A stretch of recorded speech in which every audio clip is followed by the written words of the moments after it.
Thank you. I'm Patti. I'm an alcoholic. I'm grateful to be sober. I'm grateful to be in this meeting of Alcoholics Anonymous. And unlike Christy, it has been necessary for me to drink. It's been an emergency. It's been so necessary for me to drink. It's been overwhelmingly, incredibly necessary for me to drink. But because the 12 steps work, and because men and women of Alcoholics Anonymous have been willing to share your experience, strength, and hope with me, I haven't had a drink or used another drug since I met you on October 4th, 1975. And my home group is a very, very sick women's meeting. We meet on Thursdays. We meet on Thursdays at 6 o'clock at the Canyon Club in Laguna Beach. I attend that meeting because I look very healthy there. And it is a real privilege for me to be here with you. It's a little early. It's 8:30 in California. I stay on California time because I like to live in the here and now. And it gives me something to complain about when I'm on this side of the country, is how early it is and how abusive it is. I want to thank my friend Bob for speaking at 7 o'clock this morning and getting me out of bed. On awakening this morning, I thought of the 24 hours ahead. I thought, oh, they're going to be very long. But it is a real privilege to be here. My sponsor always tells me when I do this, I should tell you my name and tell you the truth. I've told you my name. I'm not so sure I'm going to tell you the truth. And the reason for that is clear to me. I mean, I don't know about anybody else in Alcoholics Anonymous, but I never knew that what it used to be like was going to be important. If I would have known when I was out there that I was going to be here this morning reporting to you what it used to be like, I would have paid a lot more attention to my life. If I would have known about steps 4 and 5, I can guarantee you I would not have done some of the things that I did. But I didn't know it was going to be important, so I didn't pay a lot of attention to my life. Coupled with that, I'm a blackout drinker. I love blackouts. I love blackouts. If we could have blackouts sober, I would be the happiest woman in the room. I love blackouts. There's nothing more exciting to me than leaving work on September 12th, going back to work on September 20th, and discovering you've been there the entire time. It just makes the time between paychecks so much shorter. But if you're a blackout drinker, it makes what it used to be like a little fuzzy. A lot of what I know about what it used to be like has been reported to me by other people. And I'm just sort of assuming they were telling me the truth. A lot of what it used to be like, I have a job today. I had to get a fingerprint clearance for my job, and I fingerprint really, really well. I'm really, really good at fingerprinting. I know how to roll with them. I don't resist it. I don't try and move too quickly. I just roll really nicely with it. And I was being fingerprinted for this job, and I didn't want to raise any red flags, so I very casually said to the woman doing my prints, I said, well, how far back are you going to check? And she looked me in the eye and said, from the day you were born. And I thought, oh, man, it's like a fifth step, only it's going to be in the wrong order because they're going to know about it before I do. And the book Alcoholics Anonymous says more will be revealed. It doesn't say how. And so when my report came back, you know how normal people, when they're going to give us what they think is bad news, they get kind of this hesitancy in their voice. And she had a real hesitancy in her voice when she called me. And she told me that my report had come back, and I said, uh-huh. And she said, you know, normally these reports are 2 or 3 pages long. I said, uh-huh. She said, yours was 56 pages. And she asked me if I wanted to read it. Well, of course I did, and I went down and read that. I'm going to tell you, I know a lot more about what it used to be like, having read that report, than I knew before then. So a lot of this story, I mean, I don't even know if it's true, but I like the story, so I just keep telling it. It's just... I didn't have my first drink of alcohol until I was 13 years old. I'm really, really sorry I waited that long. But I had no idea of what alcohol would do to me or for me. As far as I know, I had never really thought about alcohol one way or the other. I never really thought I can't wait until I can drink. I never thought I would never drink. I mean, I just don't think I thought about alcohol at all.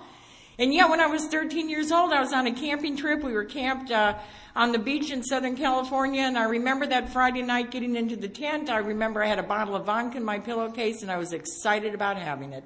I had no idea what alcohol would do to me or for me, but I was excited about having this bottle. And I asked if anybody wanted any, and they didn't. And the reason they gave me for not wanting it was all we had to mix with it was grape soda and root beer. And I said, well, so what? And I took off the top, and I drank half the bottle, and I looked around the tent. Nothing had gotten different. Nothing had changed. So I drank the second half of the bottle, and that was to be the end of my social drinking. Never again after that day did I ever offer anybody a drink out of my bottle. And I don't know about anybody else in Alcoholics Anonymous, but I never had resentments until I came to Alcoholics Anonymous. And one of my early resentments in Alcoholics Anonymous is I heard you talk about your first drink. And you talked about taking the drink, and you described how it felt in your mouth. And you described the sensation as it went down your throat, and you talked about it hitting your stomach and exploding, and it went to your fingernails and your toenails, and your pimples fell off, and you grew up a couple inches taller, and you became Prince Charles, and wonderful things happened to you. And that simply wasn't the case for me. I had my first drink of alcohol, and absolutely nothing happened to me for about 15 minutes. And and at the end of the 15 minutes, the only thing that happened to me was I had to go to the bathroom. And it's my belief this morning that if you were to drink a quart of anything, in about 15 minutes, you'd have to go to the bathroom. So I got out of the tent, and I shuffled through the sand to the outhouse, and I went in and went to the bathroom, and when I got done and went to get up, I realized I was absolutely and totally 100% paralyzed to the toilet seat. I couldn't move. I couldn't even blink. I didn't feel my heart beating, and I was overcome with a sense of fear. And of course, the fear was that somebody else was going to have to come use that outhouse, and there I was, paralyzed to the toilet seat. Later in my drinking, I did discover that two people can use the same toilet at the same time if the second person is very careful about what they're doing. But it's a visual, isn't it? But I didn't know that at 13. What I did know is I somehow intuitively knew that the body was made up of energy, and I somehow figured if I could gather my energy, I would be all right. So I've always referred to it as my first formal meditation, because I sat and I gathered my energy. And when it seemed to be all in one place, when it seemed to be centrally located, I just sort of fell off the toilet, out the door, into the sand, and started crawling back to the tent. Now, since coming to Alcoholics Anonymous, I have, of course, discovered my entire problem that night was my attitude. If my attitude would have been right, I could have had a fantasy. I was in the Marines, I was being dive bombed as I was trying to get back to safety, and if my attitude would have been right, it could have been a wonderful experience. Now, in my own defense, I have to tell you, my pants were still down at my ankles. I had started to get sick. I couldn't quite get through it. I couldn't get around it, and I think under those circumstances, it's a little difficult to have a good attitude. I did somehow manage to get back to the tent. I fell in and I passed out. And when I came to in the morning, I realized nobody was in the tent with me, and I couldn't figure out where they went until my eyes cleared enough that I realized I'd been sick all night long. Like you've never been sick. I hit the top of the tent, the side, the floor of the tent. I hadn't missed a square inch, and quite frankly, I didn't want to be in the tent either, so I got out of there, and that was my first drink of alcohol. And it was the most amazing, incredible, fabulous, magnificent, spiritual, wonderful experience I'd ever had in my entire life. And it must have been because I put some amount of alcohol into my body from that day until the day I came through the doors of Alcoholics Anonymous. And I didn't always get drunk. And I didn't always drink the kinds of things that you would classify as a beverage. I drank a lot of vanilla extract. I used to buy it by the six-pack. I remember the day the guy at the market called me over and he said, Patti, I can't let you buy vanilla extract anymore. He says, I can't believe anybody bakes as much as you do. And I got cut off from that supply. I drank a lot of mouthwash. I drank a lot of perfume. Taboo became my after-dinner drink of choice. I still have a fondness for it. If you're wearing it, I may follow you too closely and lap at your neck. The women in my home group are this very, very sick group of women. One couple years ago decided to, trick the old lady, and about 8 or 9 of them wore Taboo and came to the meeting. I just spun the entire hour and a half. I couldn't focus on anything. And I'm often tempted when I share to just identify myself and say I'm Patti and I'm a pig, because I'm the kind of person that came to your house and ate and drank everything in your bathroom. And how do we know to do that? How do we know to do that? I don't know how I knew to do that. I mean, I was a bar drinker. I was an alley drinker, a car drinker, an office drinker, a living room drinker, a dumpster drinker. I didn't specialize. I just drank. But I love bars. I love sleazy, nasty, disgusting bars, which you probably don't have any of in Mount Vernon, but let me explain what they look like. I like those kind of bars that have sawdust on the floor. I like them when the mirrors are cracked, so you kind of have to dip around to see yourself in there. The upholstery around the bar is ripped, where people have tried to hold on as they're falling off their bar stool. It's always a nice touch if there's a broken piece of furniture somewhere in the room. And they used to be full of smoke. In California, you can't smoke in a bar anymore, which makes absolutely no sense to me. I drank in bars where guys could take a piss against the wall. Apparently they can still do that, but they can't smoke a cigarette in there. But they used to be full of smoke, and they had that wonderful used booze urine smell that I salivate still when I think about that. I love that smell. I mean, there's some days when I'm in a really, really cranky mood, and I'll go buy one of those joints and open the door and take a hit off of that, and it just perks me up for the rest of the day. But what fascinates me is the quality of people who drank in those bars. I mean, there were CEOs of really big companies. There were bank presidents, admirals in the Air Force, neurosurgeons. I mean, that's what they said they were, But we weren't sitting around having conversations like, well, what do you prefer, the red mouthwash or the green? Well, what's your preference, Chantilly or Aquavelva? We weren't having those kinds of conversations.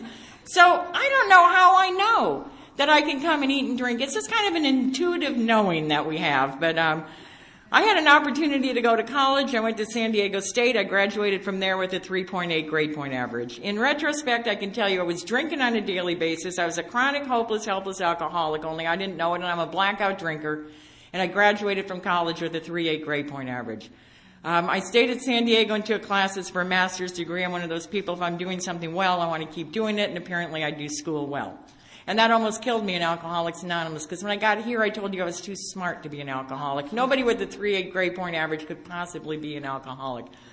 I left San Diego because I had taken all the classes San Diego State had to offer. I have a disease that manifests itself in rationalization, justification, and denial. No matter what it is I do, I explain to you why I'm doing it. And as I'm explaining it to you, I'm hearing it. As I'm hearing it, I'm believing it. And I think I'm leaving San Diego because I've taken all the classes San Diego State has to offer. I don't think I'm leaving because I have one more drunk driving assault charge pending. And another resentment I got in Alcoholics Anonymous, I found out here you can get arrested for a single charge of drunk driving. I never knew that I was getting arrested for drunk driving assault. And it had something to do with how I got out of the car. And here's the thing. I'm driving down the street. The light comes on behind me. I pull over. The officer walks up. Now, the first thing I do is slam my car door open. Now, my intent is to knock him in the private parts. Men are a little fussy about their private parts, so as the door's flying open, he jumps back to protect himself. And when he jumps back, it's really a good thing, because now he's far enough away that I can get him in focus. And I think, one of him, one of me. One of him, one of me, I think I can take him. One of him, one of me, I think I'll try. And I go out the car for him. And it was a really good fight for a couple of minutes. Now, I was a lot younger then, but it was a good fight for a couple of minutes. But I wouldn't remember that back of the car, he had a friend. And the friend had a radio. And the friend would call some more friends. And pretty soon be 3 or 4 of them. One of me, it's not fair anymore. I say, uncle, and they take me away. Next time the light comes on behind me, I pull over. The officer walks up. I slam the car door open, try and knock him into private parts. He jumps back to protect himself. He gets far enough away that I can get him in focus. And I think, one of him, one of me. One of him, one of me, I think I can take him. One of him, one of me, I think I'll try, and I would go for him. Really good fight for a minute or two, but I wouldn't remember the friend, the radio, and the friend's friend. Pretty soon be 4 or 5 of them, one of me, it's not fair anymore. They take me away, and next time the light comes on behind me, and I don't do that once or twice. I did that 3, 4, 5, 6, 7, 8, 9, 10, 11, 12 times. Never remembered the friend, the radio, and the friend's friend. And that's the insanity of mind disease. The insanity of mind disease is I do the same thing over and over, and I think the results are going to be different. This time it's a fair fight. This time I'm going to take him. And I don't think I'm leaving because I have another one of those. Now, I drank during the time, I don't know if it was a good thing or a bad thing, it just was. I drank during the time where the state of California did not get their underwear in such a knot about drunk driving. And I understand they're a little testy about it now, but they never used to. I mean, I had I lost my driver's license, but you really don't need that to drive a car. But other than that, I had no consequences. I mean, I'd call an attorney, I'd pay him $1,000, which was a lot of money, and he'd write a letter, he'd make a phone call, whatever he'd do, and that'd kind of be the end of it. I never really heard much about it, but One time I had 2 pending at the same time, and my attorney was nervous. Now, if your attorney's nervous, I think you ought to worry about it. So I'm in a bar, worried about the fact that my attorney's nervous, and I just struck up a conversation with this guy sitting next to me, and as luck would have it, he worked at a mortuary. And I think alcoholics, we come up with really good plans really quickly. And this was one of my best. We went over to the mortuary, we got a death certificate, we put my name on it, we filled out all the pertinent information, we forged a doctor's signature, we sent it to the court because they can't expect a lot from you if you're dead. And I called my attorney and I told him he didn't need to worry about it, and he didn't worry, I didn't worry, nobody worried for, I don't know, maybe a month, 45 days, and the light came on behind me and I pulled over and the officer walked up and this time the judge wanted to see me, and I couldn't figure out why he wanted to see me. He never wanted to see me before, but I went. I'm a good sport. I went, and I'll never forget him looking at me. He said, "Miss Ochoa, tell me, how is it a dead person is standing in my court?" And I looked at him with all sincerity, shrugged my shoulders, and said, "I don't know, bad luck." And that's what I thought it was. It was bad luck. It was circumstances and conditions. It was the cops. It was you and they and them. It was a lot of things that never occurred to me had anything to do with alcohol. Never occurred to me. And I don't think I'm leaving San Diego because I have another drunk driving assault charge pending. I think I'm leaving because I've taken all the classes San Diego State has to offer. I don't think I'm leaving because I have a roommate who's a little annoyed with me. Now, I don't know about you, but I seem to attract people who are just a nuisance. But I'm a bar drinker. Now, even in the worst of my alcoholism, I have a tremendous amount of compassion. Even as the most chronic, hopeless, helpless alcoholic, I had a huge amount of compassion. And I'm in a bar drinking, and now the men who drank in the bars that I drank in, and if this offends you, I guess you deserve it, but the men who drank in the bars that I drank in had very little creativity. They had 2 basic lines. My wife doesn't understand, and I have no place to stay tonight. That was typically the end of their conversation. So some guy would come on to me with one of those lines, and I have all this compassion, so I would say, "Look, I'll take you home with me tonight, but I don't want to talk to you again until the bar closes." So being a lady of my word, when the bar closed, I take this guy home with me, and we get to my house.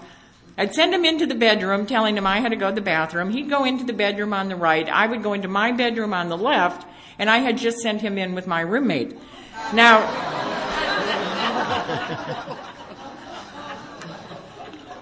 some nights I was okay with her. Some nights she didn't mind at all. Other nights, within a matter of minutes, there'd be all this banging on my bedroom door, which I had, of course, locked. I mean, I had 7 o'clock classes. I had to get some rest. If it would have always been all right or never been all right, I'd have been okay. But she was so inconsistent. You'd have drank if you lived with her. She was so inconsistent. So I don't think I'm leaving because she's a little annoyed with me. I think I'm leaving because I've taken all the classes San Diego State has to offer. I was offered a job in Chico, California, which is about as far north as you can get. I loaded everything I owned into my car. I took 2 cases of beer, 2 bottles of booze, and I headed north. I got to Santa Ana, which is not the place you want to shoot for, but I got to Santa Ana. I was out of booze and I was thirsty. I pulled off the freeway. I have a sense I can find the sleaziest bar in town without even looking for it. I walked into this place. It was full of smoke. It had that wonderful used booze urine smell. Willie Nelson was singing on the jukebox, and I knew I was home. That's as far north as I ever got. 88 miles from where I started from. Alcohol had become my mother, my father, my God, my lover, my friend, my companion, my support. And at some point it had turned, and I've always believed it was in the middle of my first drink, but at some point it had turned and began to strip me of self-esteem, self-worth, decency, integrity, honesty, pride, all the things we have going for us as human beings. And long before I got to you, it had taken it all. Long before I got to you, alcohol controlled every area of my life, where I would live, where I would work, the people I would run with, and eventually the people I would run from. And I didn't have a clue. I thought I drank because I wanted to drink. I didn't know that at 13 years old I put alcohol into an alcoholic body, and from that day on I had no choice. I went immediately into the profession of my choice. I rose very quickly to the top, and that too almost killed me in Alcoholics Anonymous, because when I got here I told you I was too successful to be an alcoholic. I told you about the trophies and the plaques. What I didn't tell you about, I was in the newspaper business, and we often gave awards, and we often won awards. And I didn't tell you about the time that I would come out of a blackout standing behind a podium much like this in a room full of people holding an award, not knowing if I was giving it or receiving it. And so I would say thank you, and I would go sit down, and then I'd get elbowed and told I was presenting it to the Kiwanis Club, and I'd have to get up and start over again. And I didn't tell you that. I just told you I was too successful to be an alcoholic. I was one of my huge problems is I always had bad car karma. I don't know if anybody else has bad car karma, but I always had bad car karma. And And I probably didn't want to drink every night, but when you're in the newspaper business, you have to go to the bar every night. I mean, we worked really long hours, really hard, and then you're required to go to the bar because that's where the news is. That's where you get the leads. That's where you get the contacts. Now, in my own defense, I have to tell you, I did periodically get some good leads in the bars. The problems were I would write the notes on those little napkins, and then the glass would sweat and the ink would run, and then in the morning I'd look at it and the ink's all, and I couldn't read it. I was like, oh my God, I've got to go back there again tonight. I hope that guy's there tonight. And I'm sure I didn't really even want to go, but it's part of my job. I was required, and one of my great assets is I'm a great thinker. I think all the time. I mean, sometimes I hear us tell newcomers, don't think. I don't know how you do that. I think all the time. I'm talking to you, I'm thinking about something else. And I start thinking about what I'm thinking, then I start thinking I shouldn't be thinking what I'm thinking while I'm thinking what I'm thinking. And I'll tell you what, I'm grateful I don't have a loudspeaker on my head so that everything I thought came barreling out. I mean, that would be truly humiliating, but I think all the time, and I've always thought all the time. And one particular night, I leave the bar and I'm thinking, and I'm driving and I'm thinking, and I turn left onto my street, and just as I turned left, the power steering on my car went out. And I crashed into a car on the left-hand side of the street, and I turned the steering wheel just a little to get back to the center, and I crashed into a car on the right. And then I crashed into one on the left, and then I crashed into one on the right, and I finally got to my house and pulled into the driveway, and I just sat there for a minute so relieved that I had gotten home safely. Just sat in a moment of gratitude, and finally I went into the house, and I wasn't in the house but a minute or two, and the doorbell rang. I looked at my watch. It's 20 after 2 in the morning. Who is looking for me now? People always want something from you. People will not leave you alone. They're always after you for something. And I opened the door, and it's the Orange County Sheriff. And I said, do you know what time it is? What do you want? And he wanted me to come out in the front yard. So I went out there, and he points down at all these cars. And I looked at him, and I said, and isn't it great that I got home safely? And I start telling him about my car, and apparently he's not mechanical. He doesn't care about my steering. He opens up the back seat door of his car, and he wants me to get in.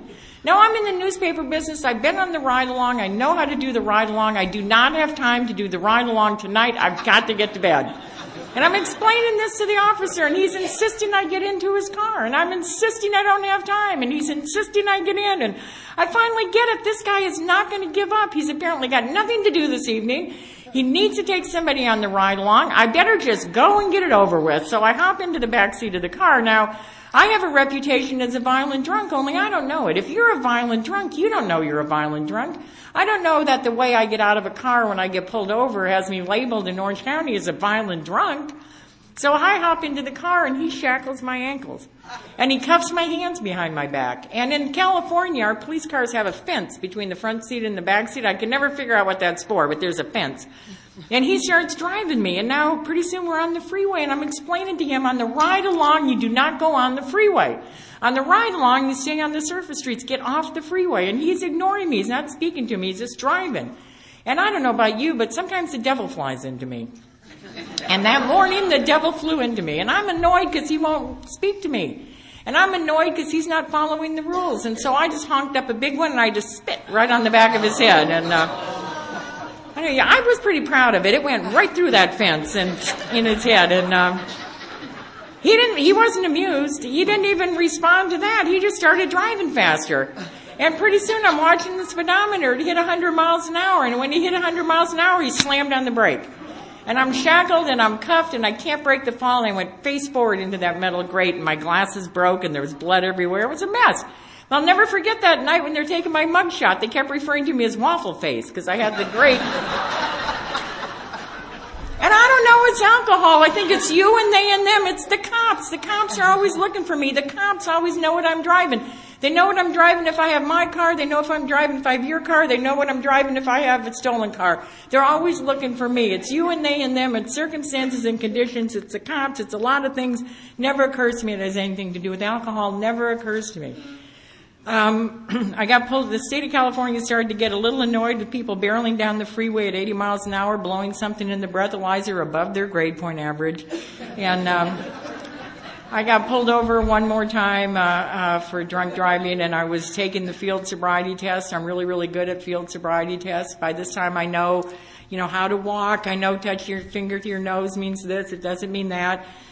Today I could still stand on one foot for 45 minutes. I'm really, really good at field sobriety tests. And I even mentioned to the officer on what I pray God was my last one that I thought I was doing A+ work. And at the end of the test, he asked me to say the ABCs backwards. Well, the time before I had responded with, well, I can't even do that sober. And then I had just confessed and they took me away. So on the last one, when he asked me to say the ABCs backwards, I said, okay. And I turned around and I said, ABC.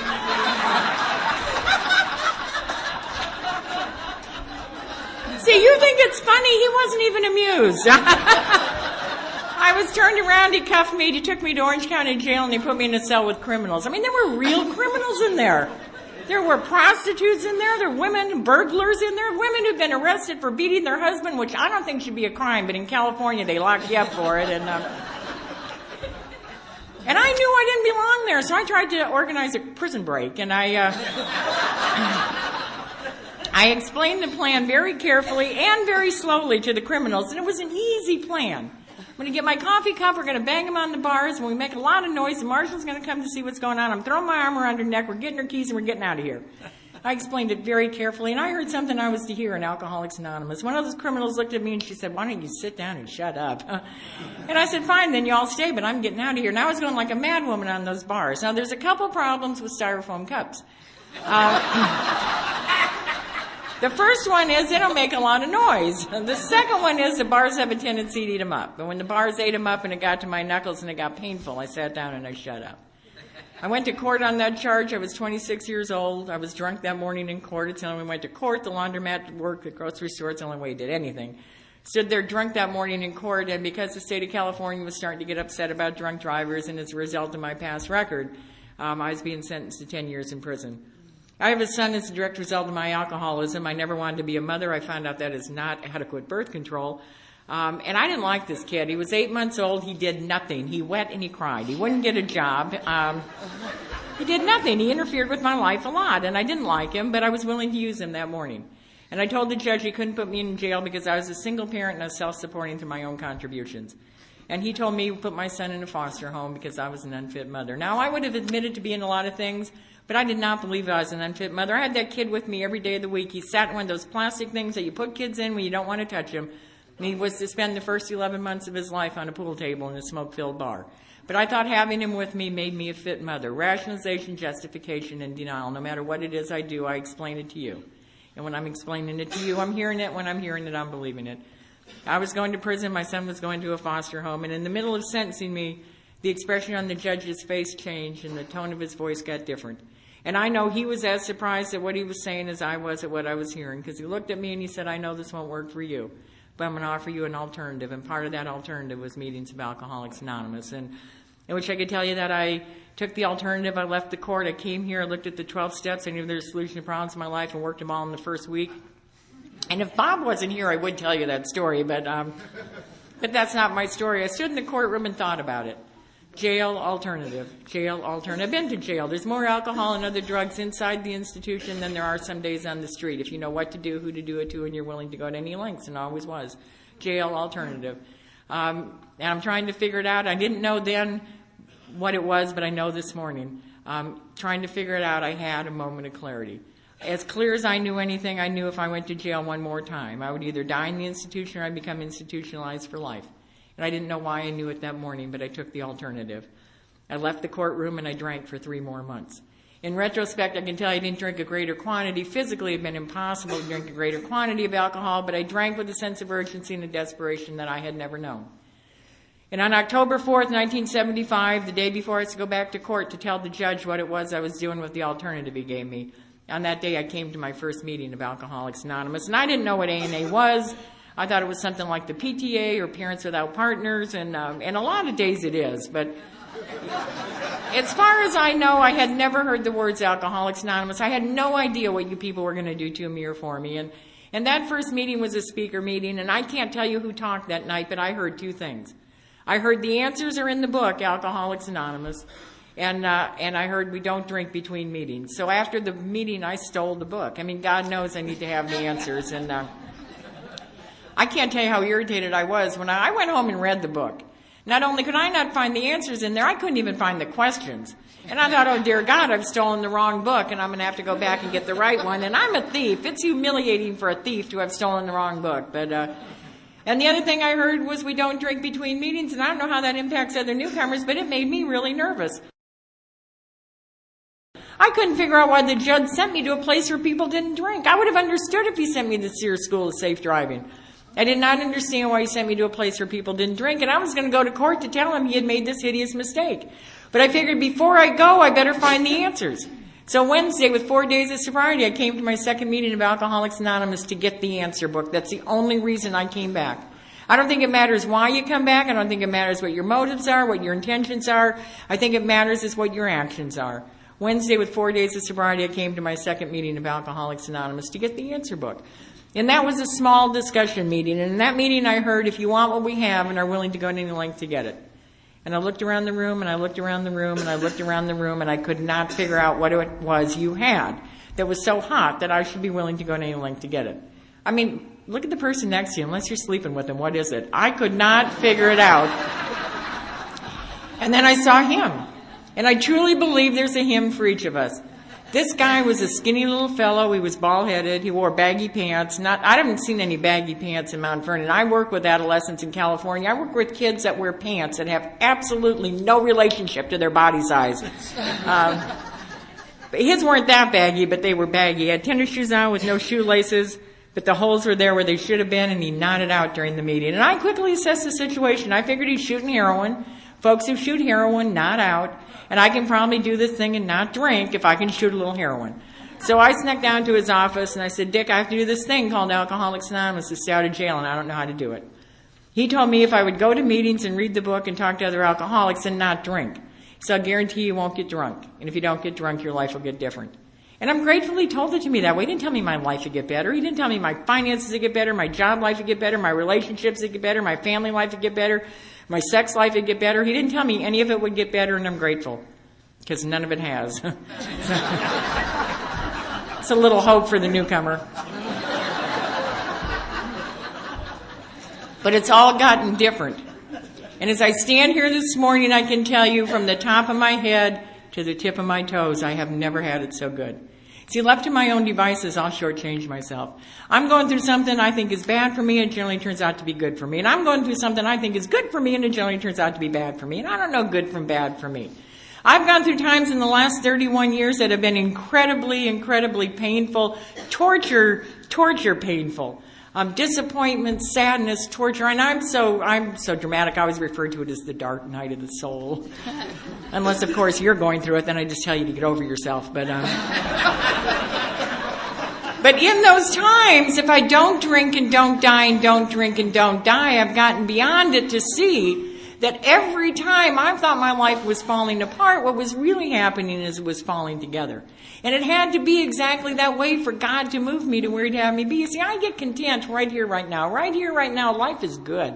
Right here, right now, life is better than anything it's ever been. And I'll dig a little rut. I get so content, I dig a little rut, I decorate. I'm just really, really happy with right here, right now. But God has a plan for me bigger than my wildest imagination. I have a really wild imagination, but bigger than my wildest imagination. God has a plan for me. And every once in a while, I got to have a little kick in the butt out of the rut. And that kick in the butt out of the rut sometimes is very, very painful. But it has to be that way for God to move me. See, left to my own devices, I'll shortchange myself. I came to Alcoholics Anonymous to stay out of jail. That's all I wanted out of this deal. If I'd have had it my way, I'd have shortchanged myself. If a single day in the last 31 years I have it my way, I'll shortchange myself. So I don't know good from bad for me. And that man didn't lie to me. And that man that I thought was shooting heroin was really sober longer than I've been alive, which shows you what my judgment of people was like. And the reason that he nodded out in meetings is he had something inside that I didn't have a clue as to what it was. He had a serenity and a peace inside. He was right with himself, he was right with us, and he was right with God. I had no idea what that was. No idea. But I believed that old man, and I don't know why I believed him. You see, I spent my whole life as a small child. I remember people hurt me, they disappointed me. My parents told me they loved me anymore. Their love and I had died. Their love was physically, emotionally, and mentally abusive. I made a decision as a very, very small child. I don't want to be hurt anymore. I just don't want to be hurt anymore. And to keep you from hurting me, because I knew you would hurt me over and over and over, as a small child, I began to build a brick wall to keep you out. And I built a brick wall to keep you out because I don't want to be hurt anymore. And that brick wall worked really well. It kept you out. When I never knew about that brick wall, it made me a prisoner inside. I lived behind that wall in isolation and loneliness. And alcohol didn't allow me to come out and play. Alcohol just made it okay for me to be back there. But when you live behind a wall like that, you don't believe and you don't trust. And I hadn't believed another human being in a very long time. But I believed that old man that morning. And I can tell you exactly why I believed him. Because of the music of Alcoholics Anonymous. The music of Alcoholics Anonymous. One alcoholic talking to another. One alcoholic talking to another goes through that brick wall. And I believe that old man. And I had the books every day. I'd open it to the line that says, most of us are unwilling to admit we are real alcoholics. I'd say amen and close the book, and that was reading the book. I went down to the Canyon Club in Laguna Beach where they have AA meetings. I didn't go to a meeting. I'd have a cup of coffee. And on the way out, I'd say hi, Jim, to the manager. He'd say hi, Patti. That was talking to another alcoholic. My court program said I had to go to 2 meetings a week. I thought that was really obsessive, but I was willing to go to any length to stay out of jail. So I went to the 2 meetings a week my court program said I had to go to. And the only thing I did right is I didn't drink. And I didn't drink, and I didn't drink, and I didn't drink. And I pray God happens to everybody who's new what happened to me. I've been in pain in the last 31 years. Sometimes life is painful, not just for alcoholics, but for everybody.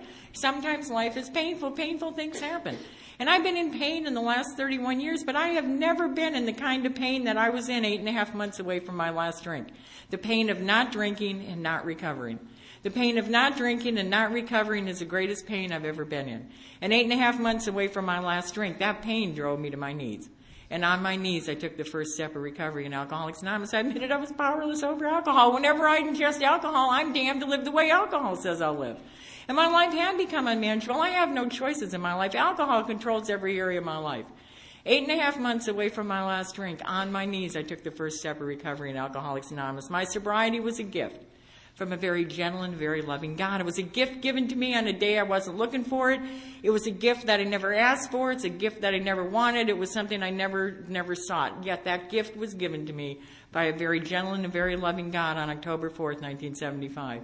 And 8.5 months later, I chose to recover in Alcoholics Anonymous. The book says, these are the steps we took which are suggested as a program of recovery. It's my experience that once I chose to recover in Alcoholics Anonymous, I am required to work the steps exactly the way they're written in the book Alcoholics Anonymous. And I'm happy to tell you this morning that I have done that. I came to believe, for me, I wanted to share real quickly, and I know I only have a few minutes, so I'll talk just a little faster.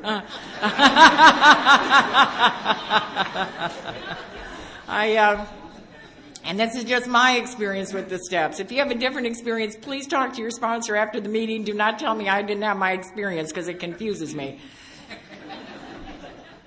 I have often said I have no problem with God, but the truth is I have one problem with God. I believe we are all God's children, and I've always wanted to be an only child.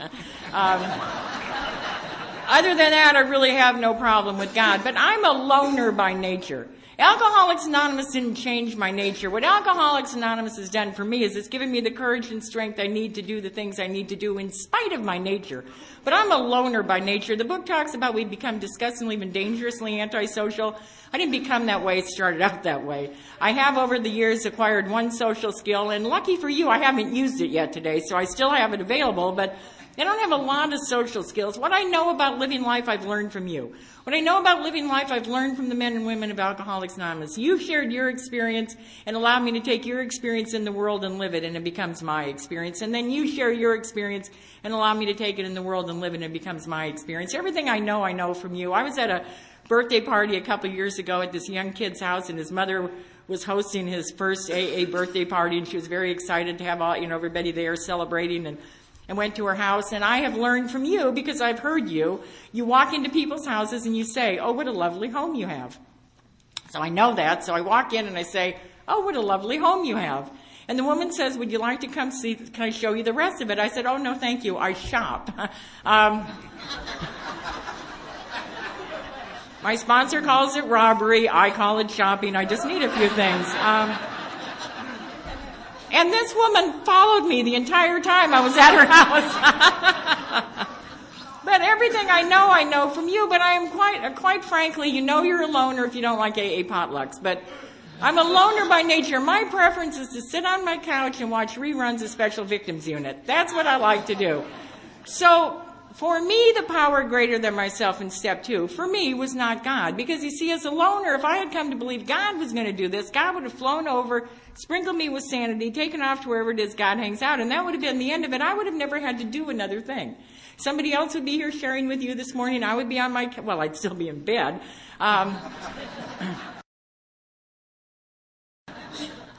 So for me, the power greater than myself was the action of steps 3, 4, 5, 6, 7, 8, 9. I came to believe through taking the action of the steps, I would be restored to right thinking. You see, I told you I think all the time. My thinking is a little skewed from the rest of the world. As a result of what I came to believe was that I could act my way into right thinking. You see, I spent my whole life trying to think my way into right living. That has never worked for me. I came to believe in step 2 that through the power of the steps I could act my way into right thinking. I came to believe the power greater than myself for me was the action of the steps. Step 3 is simple. Make a decision. How do you want to live? Chronic alcoholic, or do you want to believe the people in AA are telling you the truth? Hopeless drunk? Hope. Incomprehensible demoralization? Hope. It's not a difficult decision. I think I'll go with hope. But here's the problem. I drive to work the same way every day, and I'm going up the street, and I have to make a decision, turn right or go left.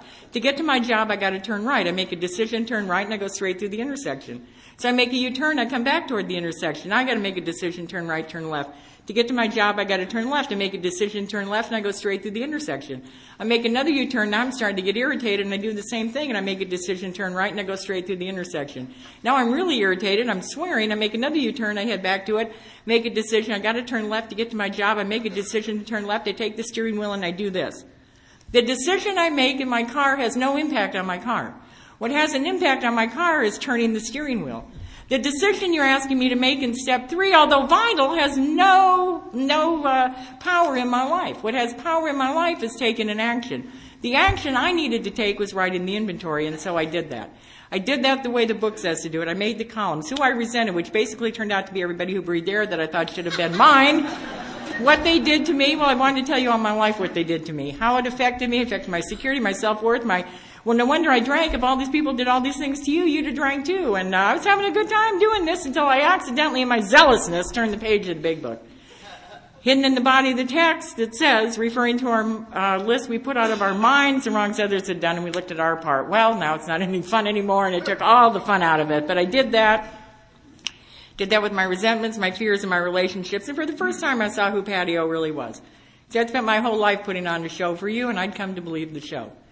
I put my 4-step in the trunk of my car because I wasn't going to share it with anybody, for God's sake, and drove around for a long time with a sense of impending doom. And, of course, the fear was I'd be rear-ended on the freeway, my trunk would fly open, my 4th step would be everywhere, and I'd, of course, put my first and last name on it because I'm very, very anal. And then I was in Los Angeles talking to somebody one night, and we were talking, and I realized I was doing my 5th step, and I thought if I'm going to do it, I'm going to do it right. And I went in my car and got my 4th step. I did my 5th step with that woman. And that big brick wall I had built between me and you, one brick came out of that wall. One lousy brick.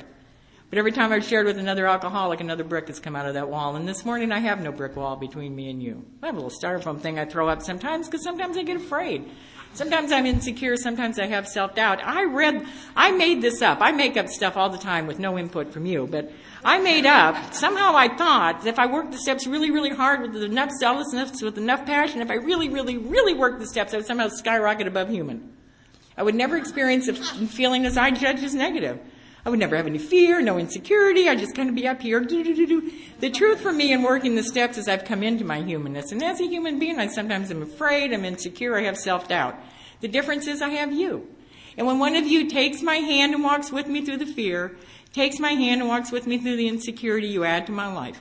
When I tried to do it alone, I shortchanged myself. When I let one of you walk with me through my fears and insecurities, you open new doors and you add to my life. Steps 6 and 7 for me are the miracle of Alcoholics Anonymous. We tell new people don't leave before the miracle happens, and we don't tell them what it is. The miracle for me is exactly what it says in step 7. In reading that prayer took the longest journey anything's ever taken for me, the journey from my head to my heart. And in reading that prayer, I knew that I believed it, and I walked through the archway to freedom. I walked away from the person I've been all of my life to start to become the person God intended for me to be. And I believe that's the miracle here. The person who walked through the door, the best I've ever described myself, I was an animal with latent human tendencies. That's what came through the doors. Because you've been willing to share with me, I've become very kind, loving, gentle, considerate, passionate. Of course, now you're telling me it's codependency and I have to recover from it. But I love the person who I am. I'm tempted to write a book, Women Who Love Themselves Too Much. Steps 8 and 9 for me are conventional ways of getting rid of conventional guilt. I felt guilty because I was guilty. I did a lot of things to a lot of people for one more drink. I felt guilty because I was guilty. If it came between you and a drink, I took a drink. A job and a drink, I took a drink. The only thing I've wanted to do since I was in the 4th grade was be a writer. Had an opportunity to go into that profession. I gave it up for one more drink. Anything in a drink, I took a drink. And it wasn't just sorry. It was about living my life differently. I said sorry all my life. Sorry, sorry, sorry. Then I'd get caught, and then sorry, sorry, sorry. Then sorry, sorry, sorry. So it wasn't about sorry, it was about living my life differently, and I don't know how to do that, so I come to Alcoholics Anonymous. And you share how to be a mother and not take a drink, and you share how to be an employee and not take a drink, and you share how to be a partner and not take a drink. And everything I am, I learned because the men and women of Alcoholics Anonymous shared with me. You never told me what to do. You have always shared with me what you have done. I think steps 10, 11, and 12 for me are the recovery steps, are the steps that give me the privilege to continue to sit in the middle of Alcoholics Anonymous. 10 says the process is powerful. Keep using it. Keep writing about it, talking about it. Ask God to remove the defect. Make amends if necessary. And then turn your attention to somebody you can help. What is it I can do for you? How can I be of service? I hear us tell new people all the time, let us love you until you can love yourself. Now, I don't know about you, but I loved me all my life. I made some hideous, unhealthy choices, but I loved me all my life. My message is let us love you until you can love somebody else. Let us love you until you can have the hand of your sponsor in one hand and the hand of the new man or woman in the other hand. Let us love you until you can love somebody else. What is it I can do for you? How can I be of service? The biggest, most important commitment in Alcoholics Anonymous is coffee maker. I was made coffee maker in my Monday night step study meeting. After the meeting, they handed me this big old coffee pot, this big old 3-pound thing of coffee, and sent me on my way. The next Monday I showed up. Now I live alone. I have no idea what this is. So I fill up the whole coffee pot. I open up the can. I dump it all in. Plug it in, turn it on. I was a good 45 minutes before it went baloop. Baloop. I mean, it was balooping really slow. And this guy came into the meeting. He poured himself a big old cup. He took a hit of that coffee. His eyeballs rolled back in his head. Next person did the same thing, but nobody said this is really crummy, lousy coffee. Who made this? Well, nobody said that. Pretty soon they're only taking half cups of coffee, but we had the meeting. At the end of the meeting, the secretary has made his announcements, and he said, we had a steering committee before the meeting. I thought, when did they do that? I was here 2 hours early making their stupid coffee. But he said, we had a steering committee, and we realized coffee maker is the most important commitment in Alcoholics Anonymous, so we've assigned Patti an assistant. And so the next week, my assistant and I show up. Now, I don't know much, but I know how to delegate. So I did the coffee, the water in the pot. He opened the can and he measured it. You did not tell me what to do. You didn't criticize me. You didn't shame me. You didn't give me any guilt. You didn't tell me I was a lousy member of Alcoholics Anonymous. You didn't tell me I was no damn good. You didn't tell me nothing. You just gave me somebody who would be an example of a healthier way to do it. And you have done that with me consistently for 31 years. And I didn't come to Alcoholics Anonymous for that. I just came here to stay out of jail. I hear people say, I deserve. I'll tell you what I deserve. I deserve 2 days in the electric chair. Step 11 for me, my prayer in the morning is very simply, thy will be done. I'm very naive. I believe the rest of the day is God's business. My prayer at night, I offer to anybody who'd like to use it. My prayer at night is, dear God, please have people treat me tomorrow exactly the way I treated people today. And when I know I'm going to say that prayer tonight, it will hold me in good stead. I don't live my life so much out of virtue as I know that I'm going to say that prayer tonight. Please have people treat me tomorrow exactly the way I treated people today. I don't flip people off on the freeway anymore. I rarely announce. I still count, but I don't announce the number of items in the 10-item or less line at the grocery store. And step 12 is the greatest gift you've ever given me, the opportunity to take a little of my past and give it to another alcoholic, to look into the eyes of another alcoholic and say, honey, you don't have to live that way anymore. Take my hand, come with me, sit in the middle of Alcoholics Anonymous, and you don't have to live that way anymore. I'm going to tell you 2 quick stories. I know I'm out of time, but I'm not out of breath, so I'm going to tell you 2 quick stories. I have done everything wrong in Alcoholics Anonymous. Sometimes when I tell my story, I think, oh, they're going to start calling me St. Patti O any minute. I have done everything wrong here. I'm very critical. I'm very judgmental. I love taking your inventory. I can't wait to share it with somebody else. I've slept with newcomers, and I would do it again in a minute if I had a chance. I charged one time for a 12-step call. I mean, I have done everything wrong in Alcoholics Anonymous, but the thing I've done right is I haven't taken a drink of alcohol. And my experiences here is that we come into our humanness, and as human beings, we sometimes make mistakes. As human beings, we make unhealthy choices. As human beings, we do things that we are not even all that thrilled about immediately. What I know from my experience is if I don't take a drink of alcohol, I can choose to live differently tomorrow. If I take a drink of alcohol, all bets are off. If I take a drink of alcohol, I have no choices. I am required to continue to live the same way day after day after day. My son, who was 11 months old when I got sober, was raised in Alcoholics Anonymous. I brought him to every meeting I came to. Everything he knows, he learned from the men and women of Alcoholics Anonymous. Taught him how to be kind and loving and gentle.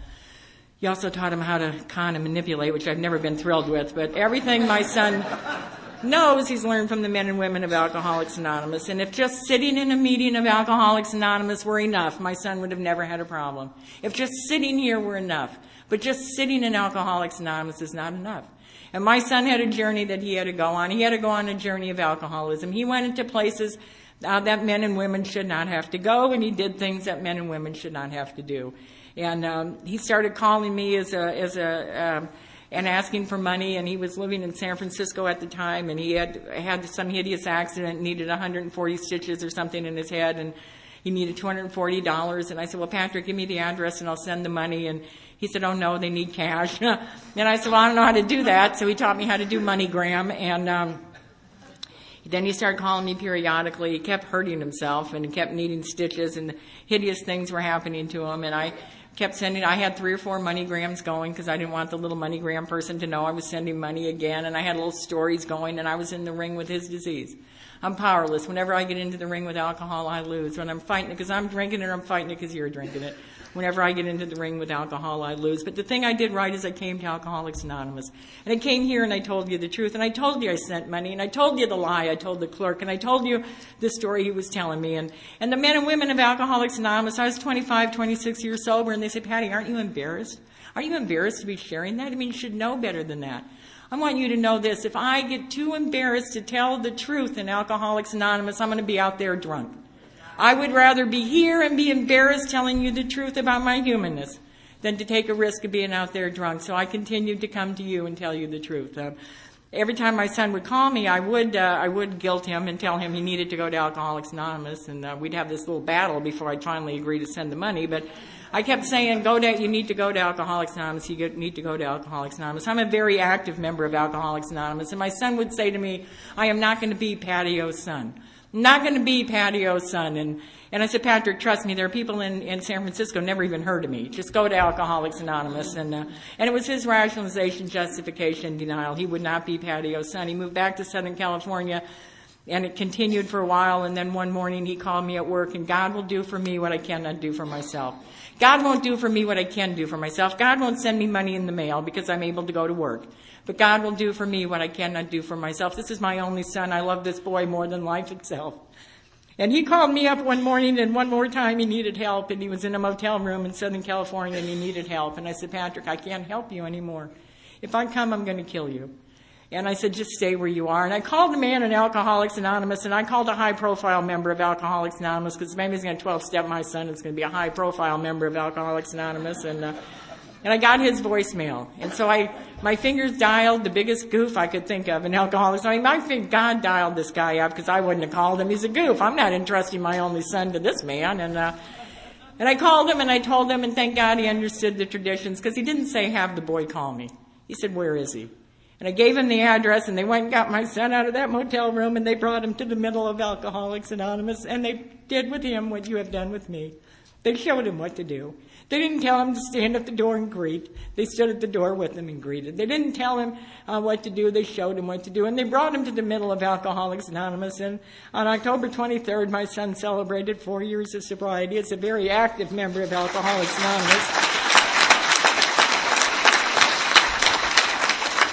And at the end of this month, I'm going to be a grandmother. And I am so thrilled about being a grandma. I can't even tell you how badly I want to spoil this child and just get all my revenge out. But a couple of years ago, my son had been in AA for about a year and a half maybe, and this kid came up to me Wednesday night at our Wednesday night meeting. He walked up to me and he said, "Are you Pat O's mother?" And I went and found my son. I said, "I will not be Pat O's mother."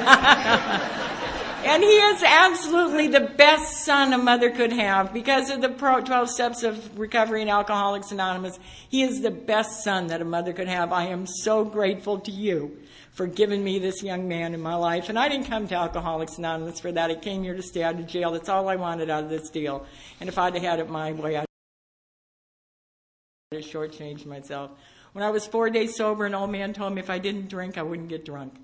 And if I didn't get drunk, my life would get different, and he didn't lie to me. And I have never had it so good. And the thing I end with, and I always end with it, I end with it because it's my experience, and I pray, God, it's your experience. It's a line in chapter 5 that says, "There is one who has all power. That one is God. May you find him now." Thank you.